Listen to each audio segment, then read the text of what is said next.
නෑ මචං නෑ. මට එන්න වෙන්නේ නෑ. ඔව්. වයිෆ් කොහොමත් මචං ඔයාට එන්න දෙන්නේ නෑනේ. ඔබ දන්නවනේ හැටි. ඔව්. නිකන් ඔය ප්‍රශ්න ති කරගන්න ඕනෙත් නෑ. උඹලා ගිහිල්ලා එන්ජොයි කරලා වරේ. ආහා.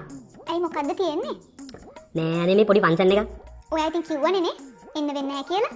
අපෝ මං කිව්වා ඔයා එන්න දෙන්නේ නෑ. ඔයා කැමතිත් නෑනේ උවට. මං විතරක් නෙමෙයි යන්නේ අනිත් වයිෆ්ලත් එහෙම තමයි. එහෙම හස්බන්ඩ්ලට මේ ෆන්ක්ෂන්ස් ගානේ යන්න දෙන්නේ නෑ යන්නේ.